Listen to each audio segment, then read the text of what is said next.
Assalamualaikum warahmatullahi wabarakatuh. Hai pemirsa, terutama para pemerhati nilai-nilai Pancasila di santero wilayah Nusantara. Perkenalkan, nama saya Riris Ariska, mahasiswi Institut Setiami Kota Bekasi. Kali ini saya berada di kediaman Bapak Sonen Hermanto yang berlokasi di Kampung Balong Tua, Kecamatan Tembelang. Kali ini saya akan berbincang-bincang mengenai persepsi masyarakat mengenai nilai-nilai Pancasila. Selamat malam, Pak. Malam. Saya Riris Ariska dari Institut Setiami Kota Bekasi. Ingin mewawancarai Bapak seputar persepsi masyarakat tentang nilai-nilai Pancasila. Apa Bapak bersedia? Silakan. Sekaligus mohon izin, berlangsungnya wawancara ini saya akan merekam perbincangan kita. Silakan. Oke, saya lanjut ke pertanyaan, boleh Pak? Silakan. Pernahkah Bapak mendengar istilah Pancasila dan pada saat apa? Istilah Pancasila pernah saya dengar itu pada saat masih kecil sekali. Mungkin kalau diumpamakan dengan sekolah, mungkin pada saat sekolah dasar ya Dek ya. Menurut Bapak, apa pengertian Pancasila secara umum?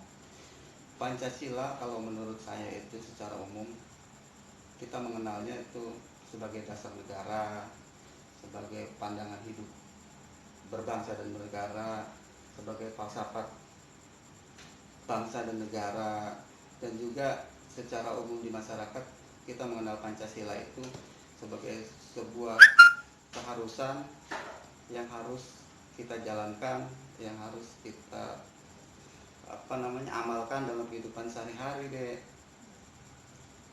Oke. Apa Bapak hafal bunyi-bunyi Pancasila? Apa boleh disebutkan, Pak? Insya Allah hafal. Disebutin ini. Iya, Pak.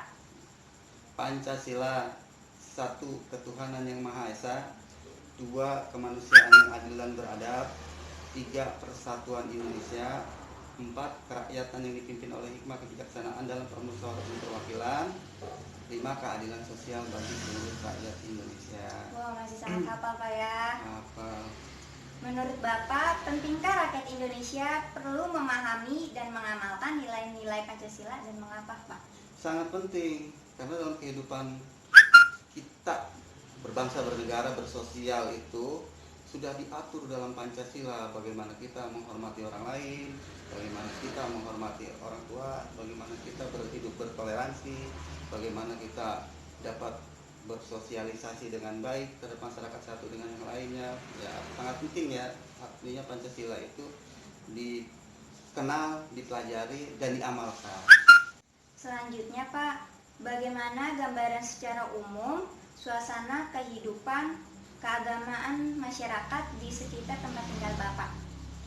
Suasana kehidupan beragama di kampung kami ini alhamdulillah sudah cukup baik dalam menjalankan syariat-syariat keagamaannya, dan alhamdulillah kita ini memang mayoritas muslim dan menjalankan syariat sesuai dengan ajaran agama muslim, dan alhamdulillah berjalan dengan baik. Agama apa saja yang dianut oleh masyarakat di lingkungan Bapak? Alhamdulillah agama mayoritas 99% di kampung kami, di lingkungan kami adalah Islam, Muslim. Apa mereka rajin atau taat beribadah menurut agamanya, Pak? Nah, yang non-Muslim itu mereka itu punya rumah, hanya satu orang yang non-Muslim, mereka punya rumah, tapi hanya tinggal sementara itu artinya tinggal tetapnya di luar sini, di luar kampung kami. Mereka hanya sewaktu-waktu tinggal di sini. Jadi untuk berinteraksi dengan beliau itu sangat jarang sekali, tapi hubungannya baik. Mereka mengenal tetangga kiri kanan, sudah mengenal, baik lah pokoknya. Oke. Di lingkungan Bapak apakah dapat terbina kerukunan hidup dengan sikap saling hormat menghormati, dan bekerja sama antar pemeluk agama yang berbeda-beda. Apa saja contohnya boleh disebutkan, Pak?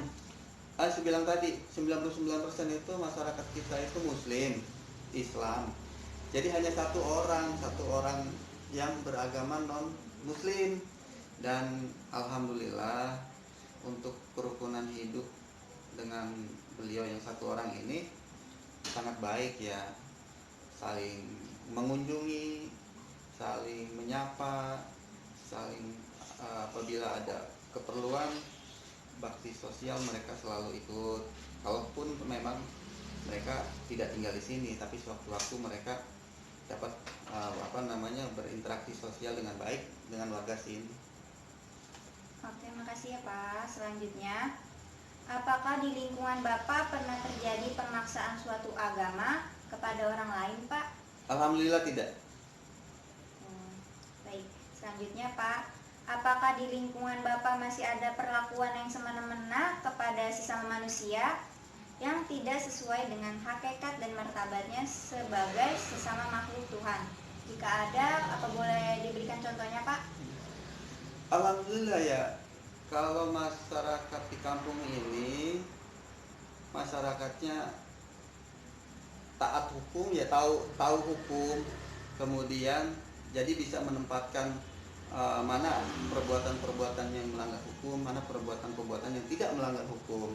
Kemudian juga ada norma-norma sosial, norma-norma budaya, adat istiadat di sini itu sangat kental. Jadi saling harga menghargai, yang muda menghargai yang tua menyayangi yang muda. Kemudian alhamdulillah, jadi interaksi masyarakat satu dengan yang lainnya itu sangat harmonis. Jadi tidak ada gesekan-gesekan tentang agama, tidak ada, alhamdulillah. Selanjutnya, apakah di lingkungan Bapak masih ada perlakuan kepada sesama manusia yang berbeda-bedakan suku, Pak? Alhamdulillah tidak, karena bagi kami penduduk di sini, kami itu merasa bersaudara ya, merasa bersaudara. Perbedaan warna kulit, perbedaan bahasa, perbedaan budaya, bagi kami itu merupakan suatu kekayaan, dan saling menghargai, saling menghormati suku satu dengan yang lainnya. Karena dengan seperti itu alhamdulillah kita menyadari betapa kayanya Indonesia. Selanjutnya, di lingkungan Bapak apakah sudah terbina kehidupan kemanusiaan yang adil dan beradab dengan sikap yang saling hormat menghormati, sikap saling tegang rasa? Kemanusiaan yang adil dan beradab itu sih terjemahan menurut gampangnya orang-orang kampung kami itu sikap bagaimana menghargai hubungan pribadi dengan pribadi dengan kelompok, kemudian sikap menghargai antar suku, sikap saling menghormati antar tetangga, sikap saling menghormati antar tokoh masyarakat, sikap menghormati pemerintahan. Alhamdulillah di sini itu sikap toleransi, sikap menghargai, sikap-sikap yang dipertanyakan sama Dek Riris itu alhamdulillah terbina dengan baik. Walaupun secara langsung atau tidak langsung masyarakat memahami itu sebagai sikap perbuatan Pancasila atau tidak, tapi alhamdulillah mereka itu dapat hidup rukun damai di kampung kami. Alhamdulillah. Di lingkungan Bapak, apa masyarakatnya sanggup dan rela berkorban untuk kepentingan bangsa dan negara, Pak? Alhamdulillah ya, walaupun belum terbukti, artinya belum terbukti itu bahwa negara menghendaki kami ini untuk berjihad membela negara.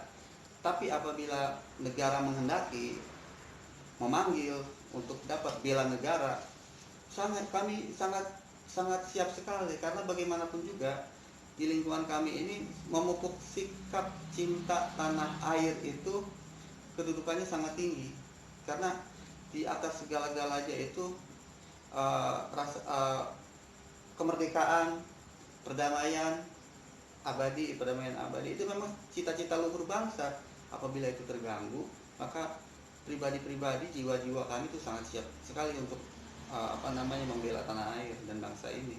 Apa boleh disebutkan contohnya, Pak? Jadi seperti tadi, apabila negara sedang gawat, misalkan ada konflik antar bangsa, kami sangat siap sebagai anak-anak bangsa untuk dapat membela tanah air. Misalkan saja contohnya ada rongrongan dari luar, misalkan ada kesemena-menaan sebuah negara, walaupun itu tugasnya tentara, tapi kami merasa terpanggil karena bela cinta tanah air tersebut ya. Apa saja contoh kegiatan dari masyarakat lingkungan Bapak yang dapat menggambarkan semangat rasa cinta tanah air dan rasa kebanggaan sebagai bangsa Indonesia? Nah, saya bilang tadi, kita sikap cinta tanah air itu, kita merasa sangat bangga sekali dengan adanya kemerdekaan, karena itu suatu nikmat ya. Nah, bagi kami mengajarkan bahwa nikmat kemerdekaan ini, nikmat rasa cinta kepada tanah air ini harus diisi dengan kegiatan-kegiatan yang positif. Kegiatan-kegiatan positif itu kegiatan yang bagaimana? Ya, kita bisa mengarahkan para anak-anak muda untuk dapat bersekolah dengan baik. Kemudian juga ada penanggulangan kenakalan remaja. Kemudian juga bagi bagi kami juga yang sudah matang berusia ini, apabila dapat memberikan wejangan-wejangan, dapat memberikan masukan-masukan kepada generasi muda ya, untuk tidak melupakan sejarah bangsa ini yang dicapainya ini dengan berdarah-darah, dengan air mata, dengan nyawa. Makanya Bung Karno pernah bilang, jangan lupakan jas merah, jangan lupakan sejarah. Oleh karena itu kita mengisinya macam-macam dengan nikmat kemerdekaan ini. Salah satunya itu kita memberikan prestasi yang terbaik lah, memberikan prestasi terbaik apa yang kita punya kepada bangsa dan negara ini, yang tadi saya telah sebutkan tadi, dengan mengisinya dengan kegiatan-kegiatan yang kreativitas, dengan pendidikan formal, gapai cita-cita setinggi mungkin. Kita dapat memperingati dengan hari-hari besar nasional yang berhubungan dengan kepahlawanan, yang berhubungan dengan cinta tanah air, supaya memupuk generasi muda supaya mencintai negerinya. Itu jangan lupakan sejarah. Apa saja contoh sikap dan kegiatan dari masyarakat di lingkungan Bapak yang dapat menggambarkan semangat Bhinneka Tunggal Ika? Bhinneka Tunggal Ika itu dalam persepsi kami itu orang kampung sini adalah berbeda-beda tapi tetap satu. Nah, kebetulan di kita ini memang di kampung ya, di kampung itu Bhinneka Tunggal Ika-nya itu tidak luas. Dalam pengertian tidak luas itu, kita suku bangsanya suku Betawi ya, cuma 99% suku Betawi.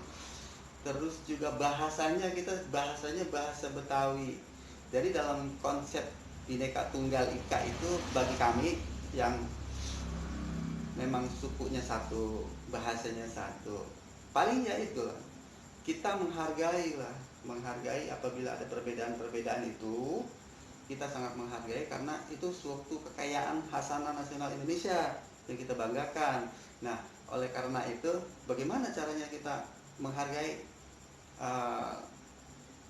suku, bangsa, agama dan lain-lainnya itu? Nah, kita saling toleransi, hidup berdampingan satu dengan yang lain. Dan juga kedua, dalam sebuah wacana argumentasi suatu di kami di kampung ya, apabila ada suatu pendapat, macam-macam pendapat, apabila ada suatu kesepakatan yang bersama, itulah yang kita ambil. Jadi ada beberapa macam argumentasi hanya apabila itu ada satu kesepakatan yang disepakati, itulah yang kita ambil ya. Jadi yang secara sempitnya seperti itu, Bhinneka Tunggal Ika. Walaupun kita berbeda-beda dalam pandangan berpendapat, dalam pandangan apapun, tapi apabila diputuskan dalam suatu keputusan final, yaitu yang dihargai bersama. Apakah masyarakat di lingkungan Bapak ada yang masih sering memaksakan kehendak kepada orang lain, Pak? Alhamdulillah ya, untuk pemaksaan kehendak ke orang lain yang sifatnya itu merugikan orang lain, yang sifatnya itu melanggar syarat, yang sifatnya itu merendahkan orang lain, yang sifatnya itu menzolimi orang lain, alhamdulillah tidak ada. Apa saja contoh kegiatan musyawarah warga di lingkungan Bapak dalam mengambil keputusan untuk kepentingan bersama? Banyak sekali. Memang negara kita negara demokrasi, diajarkan hakikat demokrasi itu adalah musyawarah mufakat. Saya bilang tadi yang Bhinneka Tunggal Ika tadi. Jadi berbagai macam kami lakukan itu, dari mulai musyawarah tingkat RT, musyawarah tingkat RW, musyawarah tingkat dusun, sampai musyawarah perkumpulan-perkumpulan yang sekecil-kecilnya. Apabila ada sesuatu yang dipandang masalah, kami dapat bermusyawarah dengan baik antara warga satu dengan warga yang lain. Alhamdulillah di sini masih sistem demokrasinya berjalan dengan baik, dan juga penokohannya di sini juga sangat adat istiadat, dan penokohannya sangat dihargai oleh masyarakat di sini. Apakah ada kegiatan musyawarah untuk mufakat di lingkungan warga Bapak, namun tidak meliputi semangat kekeluargaan? Alhamdulillah tidak ada. Selanjutnya, Pak, bagaimana reaksi masyarakat jika ada warga yang tetap tidak mau menerima hasil keputusan dari musyawarah warga yang sudah dilandasi semangat kekeluargaan? Jadi apabila ada masyarakat yang kontradiktif, artinya tidak mau menerima hasil keputusan musyawarah, kita tidak segan-segan, tidak henti-hentinya untuk dapat memberikan penjelasan yang tentunya yang real, bahwa keputusan itu sudah diambil, berdasarkan musyawarah bersama. Dan oleh karena itu, pro dan kontra dalam setiap hasil demokrasi adalah hal yang wajar ya, hal yang biasa. Karena biar bagaimanapun juga tidak semuanya itu harus terakomodir. Jadi antara pendapat satu dan yang lainnya berbeda-beda, namun kita memberikan pengertian yang mendalam ya kepada yang kontradiktif tadi, bahwasanya keputusan itu menyangkut hajat hidup orang banyak, keputusan itu menyangkut menyangkut kemaslahatan bersama. Mau tidak mau kita harus merelakan keputusan itu menjadi keputusan yang bulat. Apakah ada masyarakat di lingkungan Bapak yang suka melakukan perbuatan yang merugikan kepentingan umum, Pak? Kalau merugikan kepentingan umum, saya bilang alhamdulillah tidak ada ya, karena semuanya didasari kepada rasa kebersamaan, rasa saling menghargai, terus juga ada edukasi hukumnya juga baik, alhamdulillah. Ada kaidah norma-norma adat istiadat budaya juga diterapkan. Jadi alhamdulillah ya, bagi personal atau orang-orang yang memaksakan kehendak, alhamdulillah tidak ada di sini. Apakah ada masyarakat di lingkungan Bapak yang suka hidup berpoya-poya seperti hidup mewah dan boros, Pak? Ya tentunya ada ya, sifat boros, sifat konsumtif, sifat hidup apa namanya, bahasa kerennya sekarang itu untuk hidup boros itu fashionable, pakaian busana yang mahal-mahal. Ada ya tentunya, tapi enggak banyak, hanya beberapa saja gitu. Apa boleh disebutkan contohnya Pak, seperti apa? Ya, kalau biasanya kalau orang yang suka hidup berpoya-poya itu biasanya apa namanya, mereka-mereka yang berlebihan materi ya, berlebihan materi. Misalkan saja mereka apa namanya, pamer dengan sering jalan-jalan luar negeri, sering jalan-jalan apa namanya, traveling, sering beli barang-barang yang manfaatnya nggak ada ya. Banyaklah contoh yang hidup apa namanya, banyak contoh yang sifat hidup boros, tapi tidak, hanya beberapa saja, dari lingkungan kami. Apa di lingkungan Bapak masih ada perbuatan yang mencerminkan semangat kekeluargaan dan gotong royong, Pak? Ya, itu sudah tadi, sifat gotong royong itu peninggalan leluhur kita ya, peninggalan leluhur kita, adat istiadat budaya kita. Alhamdulillah di lingkungan kami itu apabila ada kebersihan lingkungan, Jumat bersih, kita selalu bergotong royong. Apabila ada yang mendirikan rumah, kita selalu bergotong royong, tetangga satu dengan yang lainnya tanpa dipungut upah. Apabila kita mengadakan suatu pesta pernikahan atau pesta hitanan, di lingkungan kami dengan sukarela membantu ya, dengan porsinya masing-masing ya, gitu aja. Jadi alhamdulillah masih sifat gotong royongnya itu masih kental ya. Selanjutnya, apa masyarakat di lingkungan Bapak suka bekerja keras untuk mewujudkan kemajuan yang merata, Pak? Kalau sifat bekerja keras itu kebetulan daerah kami ini daerah pertanian ya. Mereka rata-rata hidup keras. Pagi-pagi sudah bawa cangkul ke sawah, pulang sore, ada yang pulang petang. Tadi terbiasa hidup keras di kampung kami ini. Berarti untuk meningkatkan ini dong, Pak, sistem pertanian ya? Ya, jadi untuk rasa tanggung jawab ya, terutama kami bekerja keras itu untuk tanggung jawab kami kepada keluarga kita semua. Dan itu alhamdulillah dengan kerja keras tersebut hasil tidak akan membohongi kerja keras kita, alhamdulillah. Apa saran Bapak agar rakyat Indonesia dapat memahami dan mengamalkan nilai-nilai Pancasila, Pak? Pancasila harus dikenalkan dari semenjak dini ya. Kita mengenal lagu Garuda Pancasila. Kalau dulu itu dari SD itu sering dinyanyiin lagu Garuda Pancasila. Kalau sekarang saya rasa tuh anak-anak SD sudah jarang sekali menyanyikan lagu-lagu Garuda Pancasila. Kemudian pengenalan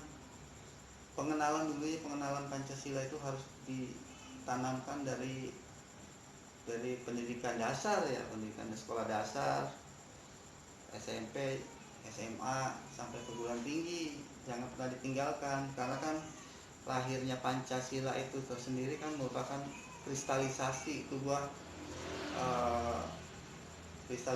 sebuah apa namanya ya, ada sebuah agama, ada budaya, kesepakatan para leluhur kita, para pendiri bangsa ini, para kiai, tokoh agama, Bung Karno, sehingga melahirkan sebuah dasar negara yang namanya Pancasila. Dan Pancasila itu, nilai-nilai yang terkandung dalam Pancasila itu sangat relevan, sangat humanis, sangat agamis, semuanya tercangkup dalam Pancasila. Kalau saja masyarakat Indonesia sudah dapat memahami dengan jelas, dapat mengenal Pancasila, memahami, baru dapat bisa melaksanakan nilai-nilai Pancasila itu secara kehidupan sehari-hari. Insya Allah Indonesia akan terhindar dari yang namanya SARA.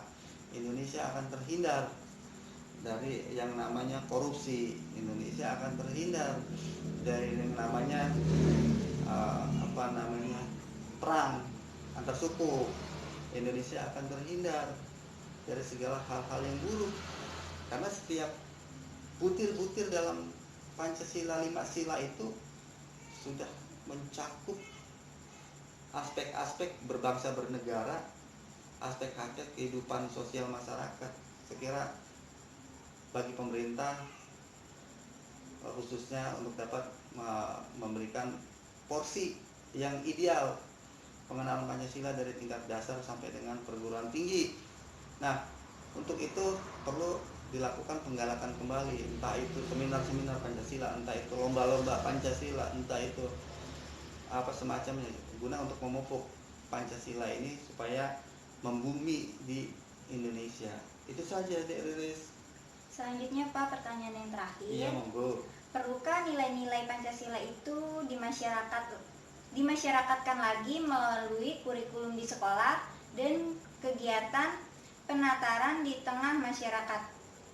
Ya, udah secara implisit tadi sudah terjawab ya dari pertanyaan pertama, bahwasannya sangat perlu untuk menggali kembali, untuk mengenalkan kembali nilai-nilai Pancasila ini, baik di pendidikan formal maupun di masyarakat.